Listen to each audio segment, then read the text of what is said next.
we're now moving on to the comparison theorem of improper integrals. So the comparison theorem allows us to determine if an improper integral, and that can be a type 1 or type 2, is convergent or divergent without actually evaluating the improper integral. So this theorem allows us to tell if it's convergent or divergent, and we don't actually have to do all of that hard work of evaluating the integral. Well, there's some hard work involved. You'll see what I mean. So let's discuss the comparison theorem. It's as follows. We are given two continuous functions, f of x and g of x. Additionally, f of x is greater than or equal to g of x, which is greater than or equal to 0, for whenever x is greater than or equal to a. So this is important. What does it mean? It's really simple. It means that the graph of f of x and g of x are both positive, right? Because they're both greater than or equal to 0. And f of x is always above or equal to g of x. So f of x is greater than or equal to g of x. That means it's either greater than it, it's going to be above it, or it's equal to it. So it's touching it. But the point is, f of x is never below g of x. And for x greater than or equal to a, whenever x is greater than this, greater than or equal to some number a. So if these conditions are satisfied, and basically what it looks like, it's always helpful to picture things with a picture, especially for this comparison theorem. So here is, let's say a is here. There's a. Here is the graph of g of x, and here's the graph of f of x. F of x is always going to be above g of x. If, for example, g of x maybe looks like that, then f of x has to be above it. It has to be above it. It can either touch it or be above it, but it can never go below g of x. So if these prerequisites are met, then if f of x is convergent, then the integral, so we're going from a to infinity, so the integral from a to infinity of f of x, if that's convergent, then the integral from a to infinity of g of x is also convergent. Let's think about why this makes sense. If it's convergent, if the integral is convergent, that means the area under the curve, right, for this integral is going to be finite. So here's f. Now g of x is always going to be below f. So g of x has to be forced. It has to be forced to be below f, which means that the area under this g curve that I just drew is also going to be convergent. A second case can occur where the bottom graph g of x is divergent. Now, if it's divergent, that means its area is just shooting up. We can't really calculate a finite number for its area. That is the integral. So let's say g of x is like this and it's divergent, so it's going up and up forever. We can't really calculate the area under this curve. That's what that integral does. Now f has to lie above g, so it's also going to be forced upward and upward and upward. It can't touch, it can't go below g, so it has to go up and up and up forever. That's f. So the integral for f, or the area under f, is also going to be divergent. So you can think of it like this. The f graph is the top, the g graph is the bottom graph. When the top graph is convergent, right, the bottom graph is forced to be convergent. The top graph is now pushing the bottom graph down to be convergent. When the bottom graph is divergent, it wants to do its own thing and just shoot up into space. The top graph has to be above it, so it's got no choice. It also has to shoot up into space.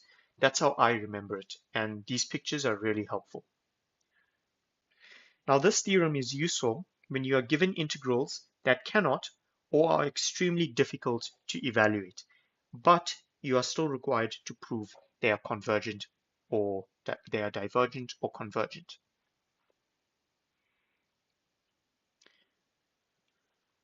So the comparison theorem takes a little bit of getting used to, so here are some guidelines to use it.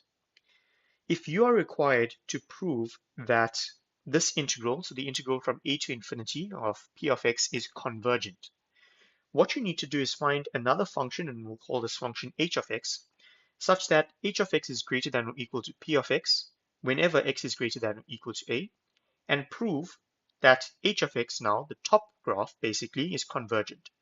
So you want to prove that that is convergent, find a function that lies above it, a top function, and prove that the top function is convergent.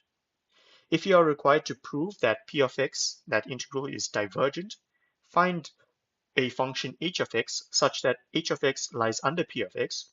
So now p of x is the top function and the h of x that you found is the bottom function. And what do you think you're going to do? That's right, you're going to prove that the bottom function is divergent. The top function is then going to be forced to be divergent. All right, let's apply this in some examples. All right, exercise 1. Using the comparison theorem, determine if the following integral is convergent or divergent. All right, so we need to find another function that we can compare this to. Taking a look at this function, it's 1 plus sine squared x over root of x. I see that there is an x term or a term involving x in the denominator. That gives me a hint. Remember, this is not definitive. This gives me a hint or a clue that I could be comparing this to 1 over x. All right, so let's see if I can actually compare it to 1 over x. So what we're going to start with is we're going to start with the limit. So we're going to say for x greater than or equal to 1. So for x greater than or equal to 1, we know that, let's take a look at the numerator. 1 plus sine squared of x is going to be greater than or equal to 1. Okay, it's 1 and 1 on this side, and on this side we have sine x squared, and we are only taking positive values that we are going to insert into here. Right, so automatically this side is going to be equal to or greater than the right-hand side. Now what I'm trying to do is I'm trying to build up to an inequality where I have this on one side of the inequality and 1 over x on the other side of the inequality, because that's the function I want to compare this to. Right, so I already have the 1 plus, that's why I started with the 1 plus sine squared of x. So I already have that. What I'm going to do now is I'm going to divide both sides by root of x, okay, because if I do that, I'll get my function. Right, so I'm going to divide it by root of x.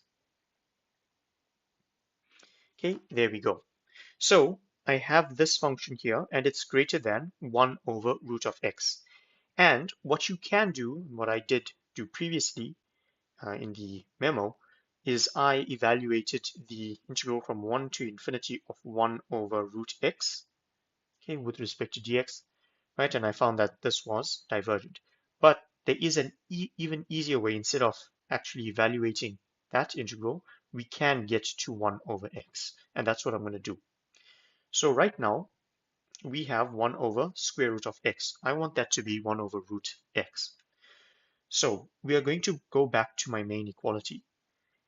X is greater than or equal to 1. When x is greater than or equal to 1, it means that root of x, right, is going to be less than or equal to x. Okay, if you take any positive number that is 1 or greater, and then you take the square root is always going to be less than or equal to x. This is true when x is greater than or equal to 1. Now what I'm going to do is I'm going to divide both sides by, well, I'm going to take 1 and divide it by that side and divide it by that side. So it's going to be 1 over root x. And now because I'm taking 1 divided by the sides, I have to flip the inequality sign. So we get that. Take a look at what we have here. This right here is that right there. So we can put this part of the inequality here, right? So that's what we have. And now what I can do is I can remove the middle portion and I can compare the function that I have in the question to 1 over x, right? That's what I want. So now what I'm going to do is I'm going to evaluate this integral or that function from 1 to infinity. Okay, so we will have the integral from 1 to infinity of 1 over x dx. Okay, so that's going to be the limit as t approaches infinity of ln absolute value of x, and we are evaluating it from 1 to t. So its limit as t approaches infinity of ln absolute value t minus ln absolute value 1, that's going to be 0. Right, so let's draw ln absolute value t.